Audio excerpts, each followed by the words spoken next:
Bonjour à tous et bienvenue sur ce webinaire. Je propose que nous commencions. Bonjour Céline, Guillaume et Léo. Le sujet que nous allons traiter aujourd'hui est un sujet très intéressant qui mêle data et digital avec une finalité marketing. Nous allons aborder grâce au témoignage de Rubik et de Guillaume Aliment comment exploiter ces données afin de booster ses ventes. Donc, pour ceux qui ne connaissent pas Rubix, Rubix est un groupe qui propose à ses clients des fournitures techniques et des équipements aux entreprises industrielles à l'échelle européenne via un large panel de fournisseurs. Donc, autour de la table aujourd'hui, côté Rubix, Guillaume Aliment, qui est responsable du marketing digital et du data lake. Côté Kerus, Céline Cherieff, manager de la practice marketing digital, ainsi que Léo Delcourt, qui est data scientist chez Kerus. Pour ma part, je me présente, je suis Kevin Laurent, account manager, et j'ai le rôle de chef d'orchestre entre nos clients, nos partenaires et nos différentes expertises. Voilà. Donc voici comment va se décliner le webinar sur une première partie avec le témoignage de Guillaume qui nous expliquera son rôle, ses enjeux et la manière dont il les traite. Sur une seconde partie, nos experts vous expliqueront les grandes étapes pour réussir à faire parler vos données, vos data et mieux vendre. Voilà. Ensuite, nous prendrons un temps pour traiter vos questions que vous pouvez poser sur le petit onglet à droite. Donc, on prendra quelques minutes à la fin pour les traiter. N'hésitez pas. L'idée, c'est que ce webinaire soit le plus vivant possible. Voilà. Bonjour Guillaume. Bonjour Kevin. Merci à toi pour ta présence aujourd'hui. Ça fait presque 2 ans que Rubix et Kirus collaborent aujourd'hui et ce témoignage, à notre sens, reflète une belle histoire que nous écrivons au quotidien. Alors évidemment, tout le monde ne te connaît pas autour de la table, donc je vais te laisser te présenter. Bonjour à tous. Donc Guillaume Aliment, je travaille pour Rubix depuis bientôt 15 ans aujourd'hui. Je suis en charge de la donnée client et donc de notre data lake et du marketing digital chez Rubix.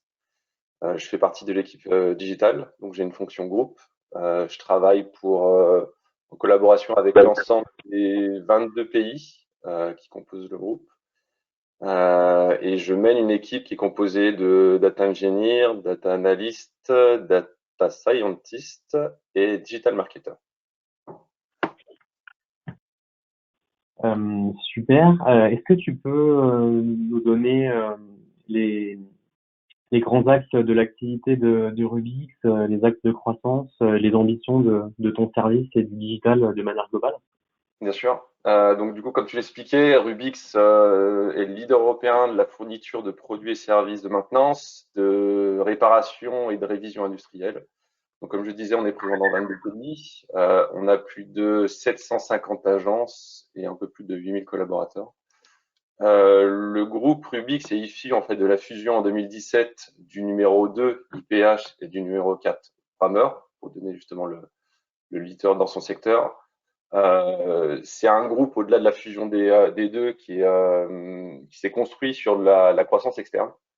Donc typiquement, à titre d'illustration, sur les 3 dernières années, le groupe a acquis, je crois, 42 nouvelles sociétés.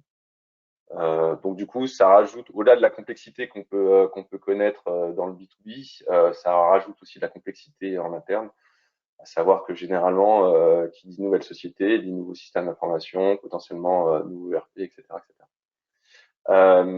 Le rôle de mon équipe, on va dire le rôle premier, ça a été de constituer un outil, qui est donc un data lake, qui permet de collecter l'ensemble des données qui sont présentes dans le groupe. Et derrière, de faciliter l'exploitation de ces données, le traitement pour des usages analytiques ou pour driver des campagnes de marketing digital. Les ambitions de Rubix se font par de la croissance externe. Donc, on est toujours sur un marché très éclaté. Et l'idée, c'est de faire Rubix le choix numéro 1 en termes de consolidation des marchés. Et on a aussi des enjeux de digitalisation de nos clients. Donc, l'équipe digitale, le rôle premier de cette équipe, c'est d'augmenter la pénétration du digital chez nos clients. ce qui permet finalement de gagner en efficacité et de donner du temps à nos commerciaux qui peuvent derrière se concentrer plus sur la partie conseil et accompagnement de nos clients. Donc la digitalisation, c'est un axe majeur de développement. La proposition de service aussi, toujours dans un but d'accompagner et de satisfaire nos clients, et aussi pour se démarquer d'autres distributeurs. Voilà. On travaille avec des clients de toute taille, donc ça va du tout petit client, du petit artisan jusqu'aux aux gros groupes internationaux.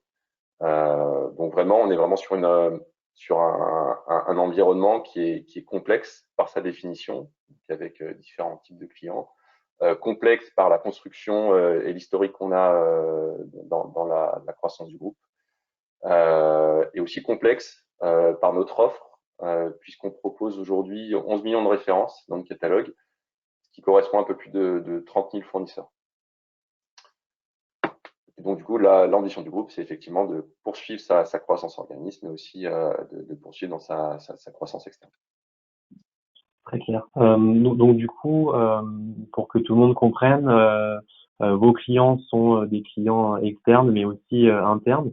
Est-ce que tu peux nous expliquer comment collabore ton service marketing avec les autres services de la société, notamment la DSI, puisque bon, pour collaborer avec vous au quotidien, je remarque que c'est une organisation assez atypique où ton service en fait a une autonomie vis-à-vis de la DSI qui est assez importante et qui permet de traiter vraiment toute la chaîne globale du marketing digital, de la donnée brute jusqu'aux campagnes marketing qui permettent de pousser des nouveaux produits et de mieux vendre de manière globale. Mm.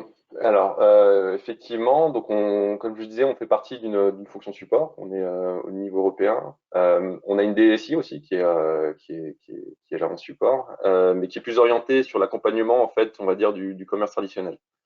Le digital a une certaine autonomie, il est vrai, que ce soit sur la gestion des outils. Donc, typiquement, on est une entreprise omnicanal, on propose des services digitaux à nos clients, donc du punch-out, de l'EDI, mais aussi des webshops. Et on va dire que tous ces outils digitaux sont gérés en autonomie par l'équipe digitale. À ce même titre, le data lake, qui est un asset important et stratégique pour nous, et qui est géré par mon équipe, est géré en autonomie par le digital. Alors, il y a forcément des liens avec notre IT, mais on est plutôt sur une approche collaborative où eux sont, on va dire, contributeurs sur certains sujets. Après, nous, notre rôle, c'est d'apporter des outils, d'apporter une expertise aussi, notamment auprès de nos équipes locales. Donc, à savoir qu'on a effectivement des relais dans chaque pays, que ce soit des relais marketing ou même des relais sur, on va dire, la promotion des outils digitaux. Et donc, nous, on a une certaine autonomie, c'est vrai.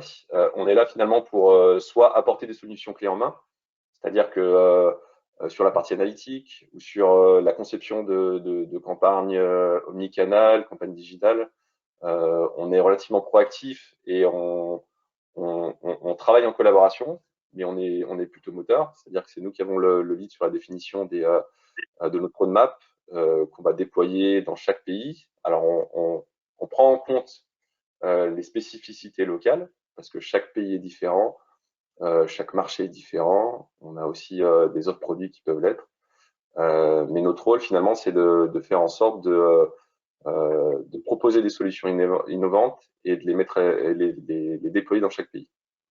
Au-delà de ça, on est aussi en fonction des pays. On a des pays qui sont plus ou moins matures sur certains sujets, qui ont plus ou moins de ressources aussi locales.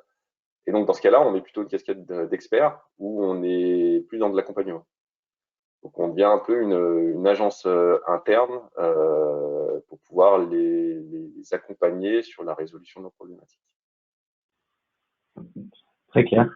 Est-ce que tu peux nous expliquer en quelques mots les apports que Kérus a eu pour Ruby, justement pour répondre à tes enjeux?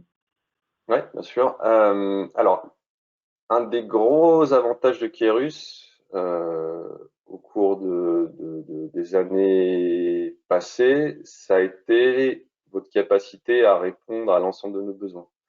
C'est-à-dire qu'on a commencé notre relation autour de la data analyse. En fait, finalement, nous, dans tout ce qu'on fait, on a une approche assez pragmatique. C'est-à-dire que, on va dire, le use case numéro 1, c'était de construire un outil qui nous permettait de rassembler toutes les données qu'on a en interne. Donc, les données de l'ensemble des ERP, des données d'information client, des données produits, etc., etc. Et ça, pour ça, on a construit un data lake. Après, l'idée, c'était de créer de la valeur à partir de cet outil. Le premier use case sur la création de valeur, ça a été l'analytique. Et pour ça, on a sélectionné un outil de DataVis, qui est ClickSense en l'occurrence, et vous nous avez accompagnés sur ce point-là. Et dans notre approche pragmatique, l'idée, c'est avant d'internaliser les sujets pleinement, c'est plutôt de prouver qu'on peut créer de la valeur. Et donc, du coup, vous nous avez accompagnés sur la création des premiers dashboards et sur les premières analyses 360 pour mieux comprendre le comportement de nos clients. Après, on a travaillé sur le marketing digital. Donc ça, on avait quelques ressources en interne.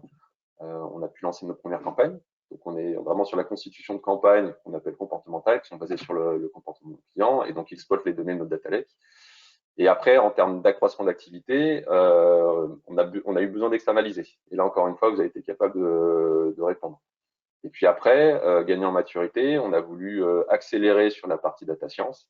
Et là encore, toujours dans cette approche pragmatique, on se fait accompagner, on externalise. Et puis, le sens de l'histoire voudra qu'à terme, on internalise ces sujets.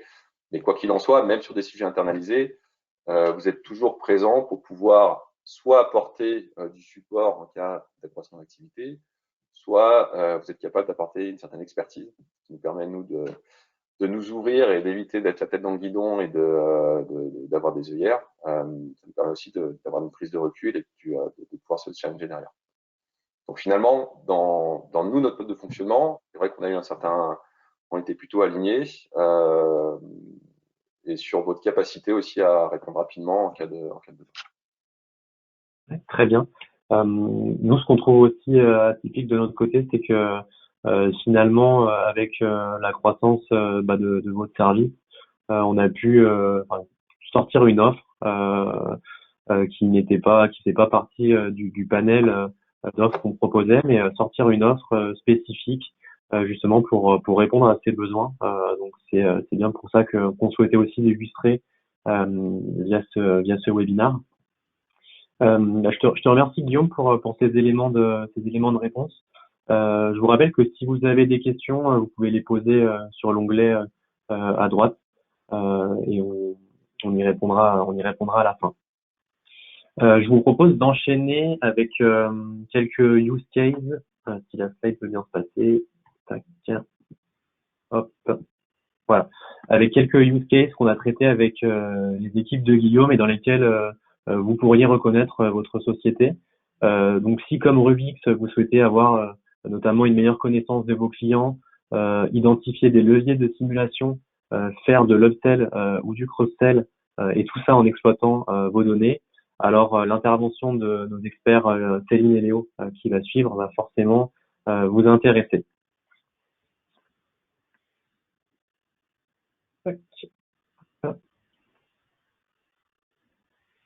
À toi la parole, Léo. Je crois que ton micro est coupé.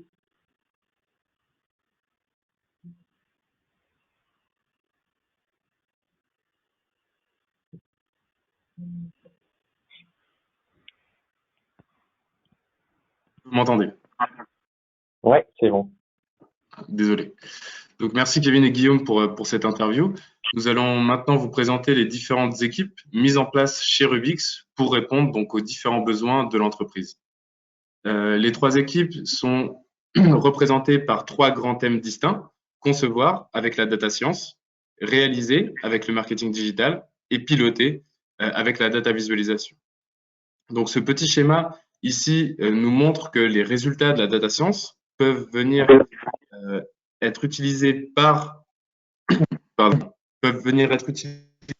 les les équipes de marketing digital pour réaliser notamment différentes campagnes marketing. Ensuite, les campagnes vont pouvoir être monitorées grâce à la data visualisation et les différents KPI créés vont venir enrichir les modèles de data science afin de les améliorer. Donc, on voit ici que les 3 équipes mises en place forment un cercle vertueux pour Rubix. Si on passe à la slide suivante, donc moi, je vais commencer par vous parler de la data science et notamment les différentes données qui sont mises à notre disposition par Rubix, car comme l'a évoqué Guillaume, ils ont mis en place un data lake qui va regrouper la majeure partie de leurs données. Donc, on va retrouver 4 grands types de données. D'abord, l'historique d'achat, donc ça va être l'historique des commandes réalisées par les différents clients.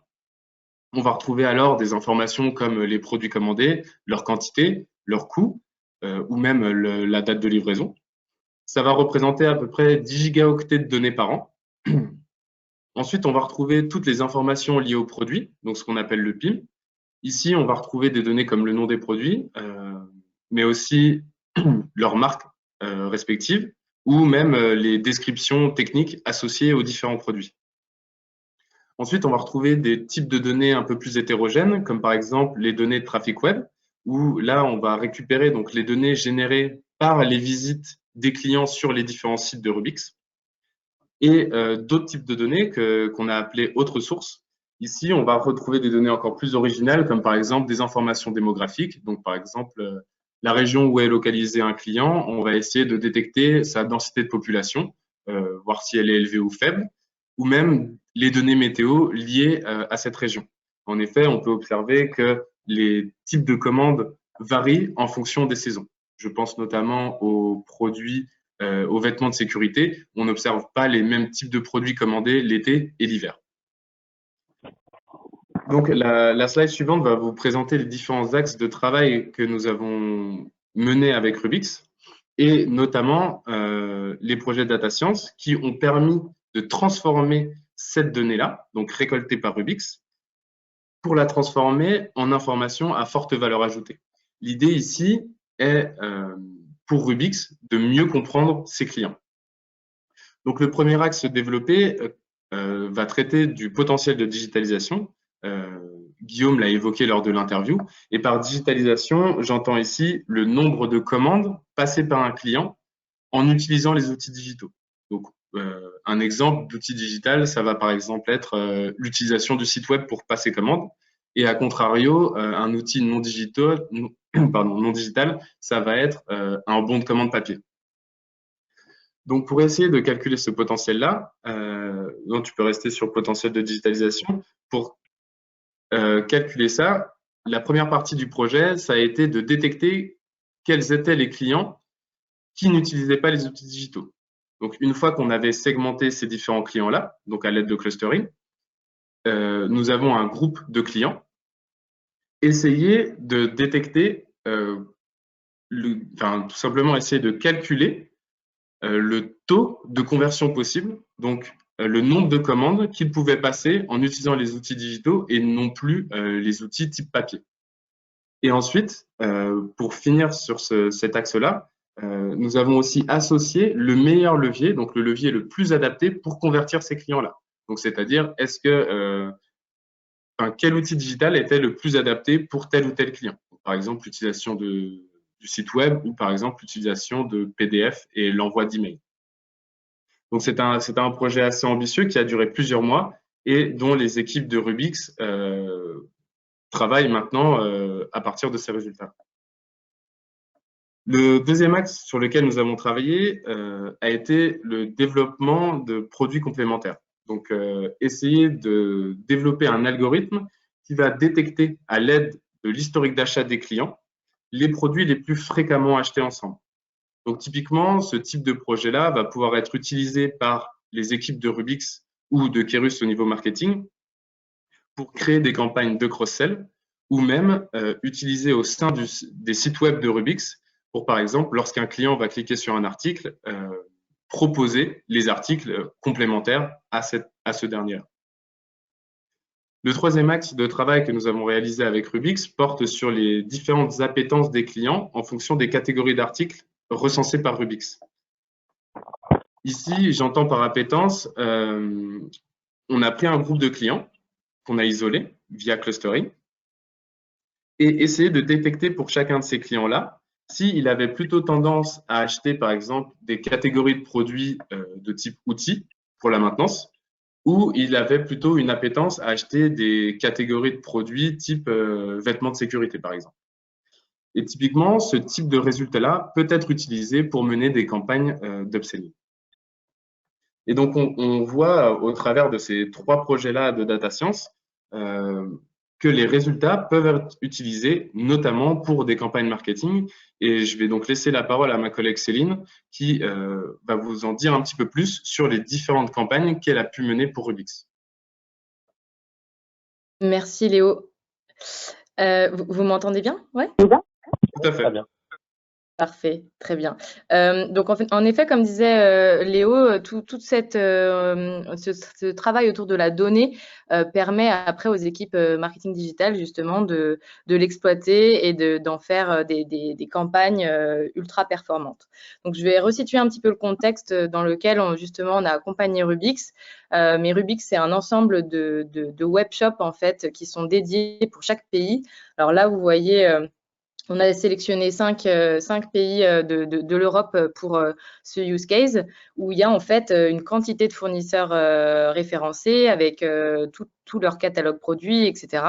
Et ça génère beaucoup de visites. Donc, chaque mois, on est en capacité, comme le disait Léo, de récupérer beaucoup d'informations. Bien évidemment, tout ça en RGPD compliant. Donc, sur la slide suivante, s'il vous plaît. Merci beaucoup. Donc, en fait, le constat a été aussi que les fournisseurs qui sont référencés justement sur ces sites ont tout intérêt, eux aussi, à avoir développé leur vente et développé leur croissance. Donc, il y a eu une forte demande de la part des fournisseurs référencés. C'est pour ça que, du coup, les équipes de Guillaume nous ont sollicité pour aller développer davantage de ventes additionnelles, donc vraiment augmenter le panier moyen, on va dire, des fournisseurs vis-à-vis de leur offre qu'ils proposaient sur les sites de Rubix, d'augmenter aussi leur nombre de clients potentiels, donc se connecter avec les clients de Rubix et ceux des autres marques qui n'auraient pas spécialement encore acheté celle du fournisseur en question, et également augmenter la visibilité de leurs produits en ayant des recommandations qui soient poussées au moment les plus propices en fait du parcours d'achat des clients potentiels. Donc, fort de ce constat, sur la slide suivante, on va voir que Kerus et Rubix se sont organisés en fait dans une organisation tripartite avec le fournisseur pour vraiment allier tous les points forts et surtout proposer des campagnes 100% personnalisées. Donc, le fournisseur a apporté beaucoup de connaissances autour de ses buyers persona, de ses produits, en fait, avec une matrice de produits complémentaires. Mais on a aussi pu récupérer le travail qu'avaient fait en amont les équipes de data science sur justement la complémentarité du catalogue produit. Donc, le fournisseur avait également à nous partager des différentes valeurs liées justement à l'orientation environnementale ou ce genre de choses qui lui permettaient d'aller pousser dans des campagnes des arguments pour attirer un petit peu plus de clients potentiels.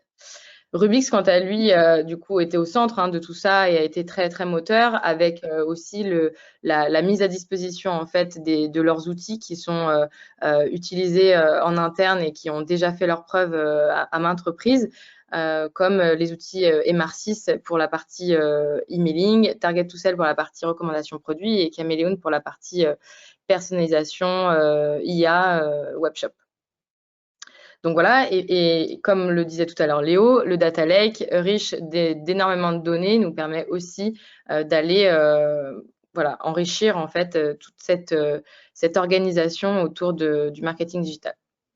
Donc, Kérus, à ce niveau-là, a mis à disposition des experts spécialisés, attends, si tu peux revenir juste 2 petites secondes, data et digital, et un Customer Success Manager pour justement piloter et mettre, on va dire, rendre plus performants les campagnes. Donc, sur la slide suivante, ce qu'on a mis en place, c'est justement avec les équipes de Guillaume, on a imaginé 3 mécaniques. 3 mécaniques pour répondre aux enjeux qu'on a cités juste avant, qui étaient une augmentation de croissance, de visibilité, de clients potentiels et de produits complémentaires. Donc, la première mécanique qui a été imaginée, c'est celle du cross-selling. Donc, comme le disait Léo, en comprenant quels sont les produits les plus fréquemment achetés ensemble, on est en capacité de pousser les produits complémentaires suite à l'achat d'un produit d'une marque. La deuxième mécanique qui a été imaginée, c'est la mécanique de win-back, qui permet en fait de réveiller, si je puis dire, les clients d'une marque qui n'auraient pas fait d'achat depuis un petit moment, et de leur envoyer les nouveautés ou les valeurs de la marque, justement, sur l'aspect environnemental, etc., pour les réactiver. Donc, ces campagnes-là ont toutes été imaginées avec des scénarios bien précis. Hein. Là, je reste assez vague pour pas vous perdre, mais avec voilà, une récurrence d'email, un temps d'attente entre chaque email. Donc, vraiment des scénarios 100% personnalisés, adaptés aux clients de Rubix et validés évidemment par le fournisseur. La troisième mécanique qui a été imaginée, c'est la mécanique d'acquisition. Donc là, c'est le potentiel, on va dire, d'appétence que présentait Léo, où on va pouvoir détecter les profils qui ont le potentiel pour acheter les produits du fournisseur grâce justement à l'intelligence artificielle et surtout aux travaux réalisés sur le data lake. Donc, ces 3 mécaniques, elles ont été après déployées, on va le voir sur la slide suivante, dans des leviers assez distincts pour pouvoir justement avoir beaucoup d'impact et de bonnes performances. Donc, on a lancé des campagnes de marketing automation. La première, celle la plus évidente, je pense, pour vous, c'est celle de l'emailing, où on va justement définir des scénarios bien précis, envoyer des emails avec le bon message, les bons produits, et évidemment personnalisés en fonction des comportements utilisateurs. Le deuxième levier, ça va être la personnalisation du webshop. On va mettre en place comme une sorte d'A/B testing en fait, hein, des bannières ou des éléments, on va dire, sur la page quand la personne elle va être connectée pour s'adapter en fait à son comportement et cibler vraiment ceux qui ont justement été identifiés dans les mécaniques préalables. Et le troisième levier, ça va être la recommandation produit, donc voilà, qui va pousser des produits similaires, ou du moins qui ont été souvent fréquemment achetés ensemble, dans des espaces stratégiques comme le panier d'achat ou en fin de page produit, par exemple, pour permettre d'augmenter le panier moyen des clients de Rubix. Voilà, donc si on peut passer, slide suivante, merci. Slide suivante. Oui, effectivement. Parfait. C'est la slide suivante, il n'y en a plus, Céline. Mais en fait, je trouve que… Comment ? Vas-y, pardon. Justement, cette slide boucle bien la boucle, comme l'a précisé Guillaume en introduction. L'accompagnement et la collaboration de Kérus envers Rubix a commencé par le pilotage de la performance des campagnes, du marketing, des produits, des ventes via les différents webshops. Et finalement, en fait, c'est ce feedback concret des actions qui sont menées au quotidien qui nous motive à trouver des leviers avec Rubix et nos clients de manière générale, afin d'identifier des nouveaux use cases, éventuellement de trouver aussi des nouvelles solutions technologiques pour y parvenir. Voilà. Un petit… Oui. J'allais dire juste un petit commentaire pour vous donner, parce que je pense que ça intéresse tout le monde, mais sur ces sujets, le héroïne d'une campagne, comme on vient de vous le parcourir, est de l'ordre de 3%. Donc, c'est quand même très performant quand on peut exploiter la donnée et qu'on met tout en œuvre pour personnaliser des campagnes. On a un retour sur investissement quasi garanti. C'est pas 3%, hein, c'est x3.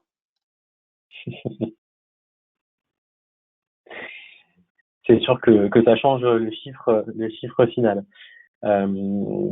Donc pour peut-être conclure, pour ceux qui ne connaissent pas forcément le positionnement global de Kérus, on est capable d'adresser toutes les thématiques qui concernent l'intégration, la gestion, le stockage et la restitution de la donnée. Et puis sur les parties digitales, gérer ces campagnes marketing, leur performance. On n'accompagne pas Rubix aujourd'hui sur ces thématiques-là, mais on peut également accompagner nos clients sur les parties e-commerce, les applications web et mobiles et la relation client. Donc, n'hésitez pas à solliciter Céline, Léo ou votre contact Kérus si vous souhaitez un peu plus de précision et creuser ces thématiques qui sont assez intéressantes et vraiment au cœur des enjeux de la plupart de nos clients aujourd'hui. Donc voilà, n'hésitez pas. Je vois pas forcément de questions dans le chat. Donc si vous en avez, c'est le moment, ne soyez pas timide. Et puis s'il n'y en a pas, on se fera un plaisir d'y répondre. Le webinaire sera accessible également en replay, donc n'hésitez pas à partager si peut-être ça peut intéresser une personne de votre société qui est plutôt côté marketing ou IT. Souvent c'est scindé chez nos clients. Donc voilà, n'hésitez pas, nous restons disponibles. Et puis moi j'avais une dernière question pour conclure auprès de Guillaume. Justement, c'est plutôt sur les perspectives de ce data lake et de l'industrialisation. Est-ce que tu as peut-être un petit mot à toucher sur les tendances que tu perçois technologiques? Oui, alors aujourd'hui, le Data Lake est un outil qui est, on va dire, exclusivement exploité par notre équipe. Un des objectifs qu'on s'est fixé, ça va être de l'ouvrir à l'ensemble du groupe, de sorte que les données qui sont disponibles et la capacité de processing, etc., puissent venir nourrir des use cases qui sont externes au digital. Donc ça, c'est un des éléments qui est très important, faire en sorte que l'ouverture soit possible, avec tout ce que ça implique en termes d'accréditation, de sécurité, s'assurer aussi qu'un intervenant n'ait pas on va dire un effet néfaste sur l'ensemble des composants qui sont en train de tourner. Mais on va dire que c'est un des axes, on va dire, d'amélioration qu'on va apporter dans les années à venir. Et puis après, sur la partie marketing digital, notre objectif aussi, comme on accompagne nos pays depuis un petit moment maintenant, c'est aussi de leur donner petit à petit les clés. Ce qui veut dire que il faut qu'on soit capable de gérer, on va dire, le statut d'un client en temps réel. C'est-à-dire que si un client est ciblé sur une campagne qui peut durer parfois jusqu'à 3 semaines, s'assurer qu'il ne soit pas spammé et qu'on puisse gérer bien la campagne marketing, la pression marketing, pardon, et donc qu'il ne soit pas ciblé par d'autres campagnes. Donc, il y a toute une partie sur la gestion des contacts, la gestion de la pression marketing, etc., qui va être très important, de sorte qu'on puisse permettre après à différentes équipes, donc qu'elles soient centrales ou locales, de travailler sur, on va dire, le même pool de clients et de faire ensemble, conjointement, des choses qui devraient couvrir l'ensemble du cycle de vie du client. Et donc, du coup, par extension, ce sera rendre la possibilité de monter des campagnes scénarisées, omnicanal, etc., assez simplement pour les équipes locales. Donc, c'est pareil, nous, on est en train de monter ce qu'on appelle une campagne factory, qui finalement permettra de s'émanciper de tout développement, tout en créant des campagnes relativement très avancées, se basant sur la donnée client, la donnée comportementale, avec des briques de data science derrière. Et toute la chaîne sera automatisée jusqu'à la partie monitoring. Très clair. Donc en résumé, les enjeux de cette industrialisation, centralisation de l'information, accessibilité des données aux métiers, Et puis voilà, c'est déjà pas mal. Et Donc merci. on va faire de vulgarisation de tout ce qu'on fait, on va dire, en centrale pour donner accès à des personnes non techniques, ou moins techniques. Merci à toi Guillaume, merci à toutes et tous pour votre attention. Encore une fois, n'hésitez pas à nous solliciter si vous avez des questions ou des besoins d'informations. Encore un grand merci Guillaume, et puis je vous souhaite une bonne journée à toutes et tous. Merci beaucoup. Merci.